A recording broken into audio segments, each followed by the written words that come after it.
going to start off with how to take your iPad out of the case, which can be a little tricky. So I'm going to show you step by step because first you have to take your iPad out of the case. So you're going to take off the keyboard just by pulling, put that to the side. And then you have a rubber frame around the iPad. So you're going to put the iPad towards you and pull on the rubber frame. And you're going to need a little bit of pressure, so don't feel like you're going to break it. So you're going to gently take all of this rubber off, and then you're going to be left with like a rubber frame like that. And then you're going to put that to the side. And then where the home button is, you're going to notice on the bottom, but on the top, there's like a little bar that if I push my finger, it gently slides over. So I'm going to slide that out, put that there. And then I'm going to take this and kind of like put it upside down and just gently tap. And then I'm going to slide the iPad out of the case. So you have 4 pieces to take off for the case. So this is your iPad. Be very careful because it's a lot thinner outside of the case. You don't want to drop it. So this is your tripod that you will be getting sometime around November. They are back ordered, but all the good stuff as always is. So we're going to wait for it. So we're going to take, you're going to see the front of the tripod has grips on the top and the bottom. So you're going to hold your iPad in the landscape mode, and you're going to put it right into those clips like that. And you can slide it whichever way you want. And that is how it's going to sit in your tripod. Okay. So now this tripod is fully movable. So you can move it wherever you want. It's really not that heavy. It does have really nice rubber feet, so it'll stay nicely on the ground. So you're going to take the tripod, position it to your action in your room. So if your action right now is the board, then you're going to put the tripod towards the board. You're going to put the screen towards you, and you're going to put the camera towards the board. So you're going to put it just like that. Okay? And that's how you're going to set up your iPad. So that is step 1. Step number 2 is you're going to grab your AirPods. Of course, mine are Mickey Mouse, but they could be in anything. So when you open them up, you're going to have 2 AirPods. So it doesn't really matter if you want it in your right ear or your left ear, whatever makes better sense to you. You're just going to take one out because there's 2 in the case. Okay, so you're going to take one out, put the case down, and gently you'll see each AirPod has a right and a left on it, so you can see which ear it goes to, right or left. And then you're going to just gently put this in your ear, like so, and it will stay in your ear, like that. So now you have your tripod, your iPad, your AirPod, and your board. So one thing very important to note about your AirPods. You are getting the AirPods from the Linden Public Schools to help you with your teaching duties. So it is best if they are only connected to your iPad. This will make sure that when you turn on your AirPods, that they are only using the sound from your iPad. What will happen when I open this case is you will see as I open the case that my iPad is already saying that they are connected, and it's already giving me my battery percentages for my case and for the actual AirPods themselves. So as you can see, you can know when your case has to be charged or when the AirPod has to be charged. So it is very important that they are only synced with your iPad so that when you open them, they are not connected to your phone or any other device, because then the sound will come from that device. So please make sure that your AirPods are only connected to your iPad so that when you open them, you see that. All right, so now we're ready to get started. So what we're going to do is all WebEx meetings must be started on the laptop first. The reason why is because you cannot change the chat settings on the iPad. And this is extremely important because we certainly do not want our students chatting to each other when we're teaching the class. So we are going to use our laptop to set up our WebEx meeting, just as we always would. So we're going to hit start a meeting, and we're going to let it do its thing. Now, once you get into your personal classroom, you're going to hit start the meeting. And then you're going to go up to participant, turn off anyone can share, go back up to participant, go to assign privileges, take off the chatting except with the host, click assign. So now your WebEx meeting is ready to go. So you're going to leave that on your table. You're going to come over to your iPad. Okay, you go over to my iPad, and I'm going to find the WebEx app. Now, if you have followed the manual, you should have already signed in. If you have not signed in, please refer to the WebEx manual, which will show you how to sign in on your iPad. Once you have signed in, you're going to hit start a meeting.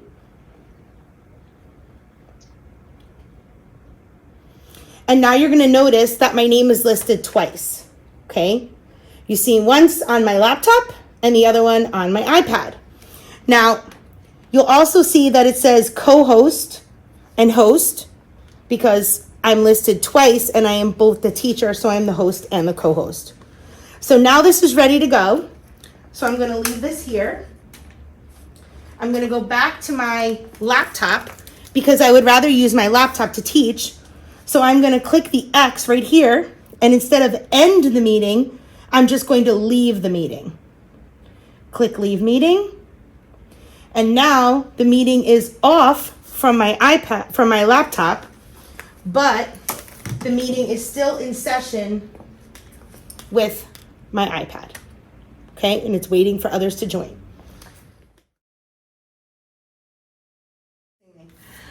All right, so now once you have your iPad set up, you'll see that we have participants in our meeting. So these are our students. Wave students. Say hello. Hello. Wave, hi. So we have students. We have students on our WebEx meeting. And we have live students here. Students, say hi. Hi. Also, we have live students. We have virtual students. Everyone says hello. If we would like our virtual students to say hello to our regular students, all I have to do right now is take, if you notice I have the earpod still in my ear. So with the earpod in my ear, I can hear my virtual students very loud and clear, even when their phones are ringing, even when their dogs are barking, even when parents are doing whatever they're doing in the background. I'm the only one who can hear it. My live students cannot hear what's happening on my WebEx. They can only hear me. Now, if I decide that I want some collaboration, all I need to do is take this AirPod out of my ear. I can either put it on the table or I can put it back in the case. If you're a person who loses things like me, you may want to put it back in the case. And now, my virtual students, so Miss Leah, can you say hello? Hello. Hello, we can hear Miss Leah. Mr. Matthew, can you say hello? Hello. Hello. So my virtual students can say hello. Now can my regular students, so Miss Teresa, can you say hello? Hello, everyone. Hi. Very good. And Miss Alicia, would you say hello? Hi. Hi. So Hello. did we all hear each other? Yes. Yes. Beautiful. Wonderful. It's a wonderful thing. So when we want some collaboration, we're going to take the AirPod out of our ear, put it back in the case, and have some collaboration. When we need some quiet time or when we need these virtual people to be muted, all we're going to do is grab our AirPod and put it back in. Now, if you are feeling that, well, what happens, Ms. Kefalas, if a student is collaborating and all of a sudden we get some background noise, okay? If I put my AirPod down, how am I going to mute them, okay?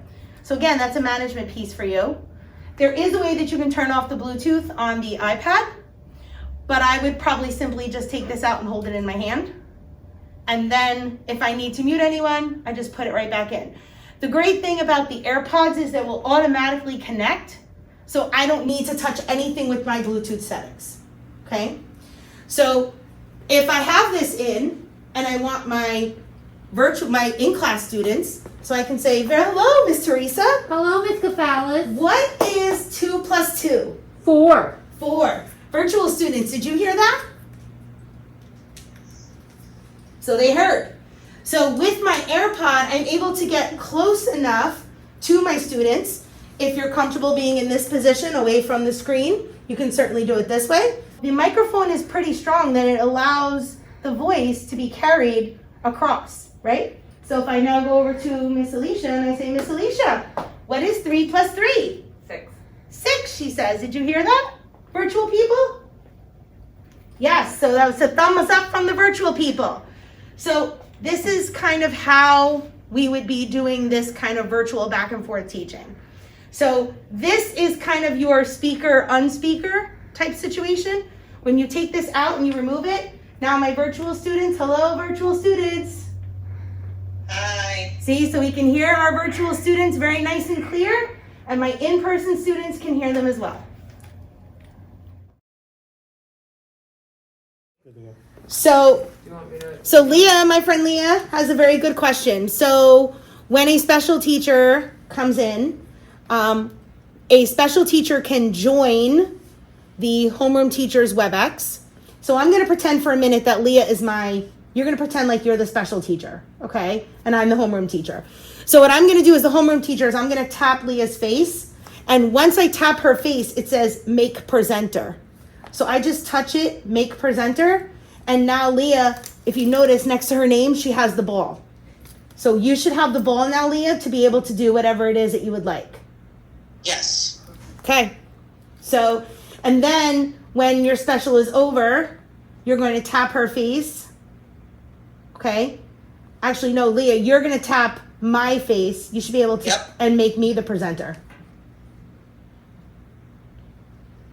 There we go. So now I have the ball next to my name. So now I'm the presenter. The other thing we talked about this is, so what if you have action in another part of the room? Or what if I need to see the back of the room? So where my camera is, I just touch it and I hit switch camera. And now I can see the back of my room. So I do not have to move the tripod to see the back of the room. All you're doing is flipping from the forward-facing camera to the rear-facing camera. So if something's going on in the back of the room, I'm going to switch that camera. And now if I want to bring it back, I'm going to switch the camera again. And then I'm going to move my tripod to the board, switch my camera, and now I'm in the front. So all you have to do is tap the person you want, tap me to make the switch of the camera, and tap the other person to make them the presenter. All right. So as we know, our tripods might be back ordered, so we may not have them in time. So us teachers are nothing if we're not improvisers, so we know how to improvise. So everyone should have gotten a music stand. So you can take your iPad. You do not have to take it out of the case. In fact, I recommend that you don't take it out of the case, because if it were to fall off your music stand, it probably would crack. So I would leave it in the case. So you have a couple different options here. You can put your iPad here, okay? In this case, if your iPad is here, you're only going to be able to use the front-facing camera. That means your camera will only be here in the front. So if I want to show the action to my class, I would have to turn it to the action of my class. If I'm on a table and I'm doing something on the table, then I would use it this way. Another thing that you can do with the music stand is you can take your iPad, and on the back of your iPad, you have like a little flap like this. So you can open up the flap and you can put the iPad on the top of the music stand, push the flap back down, And now you have the iPad at a little bit of an elevated level, which is also good because now you have the option of the forward-facing camera and the rear-facing camera. This will allow you to leave the iPad in one place and just switch the camera modes between the front-facing camera and the back-facing camera. So this is one way that you can improvise if you don't have your tripod yet. Yet a third way that you can improvise is we all have these wonderful computer carts in our rooms. I know they are a bit clunky and they're a bit cumbersome, but they totally will do the job for a stand-in. So again, you can take your iPad, leave it in the original case, just prop open the back stand, which has many different angles, so you can move the angle depending on where you want the camera to be. And then you can just put it on top of your computer cart. This would also work for any kind of rolling cart that you might have in your classroom. If you have a smaller cart on wheels, some people have small carts with drawers. You can use any of those rolling carts and you can put your iPad right on the top. And again, that will give you the forward-facing camera and the rear-facing camera for you to be able to use.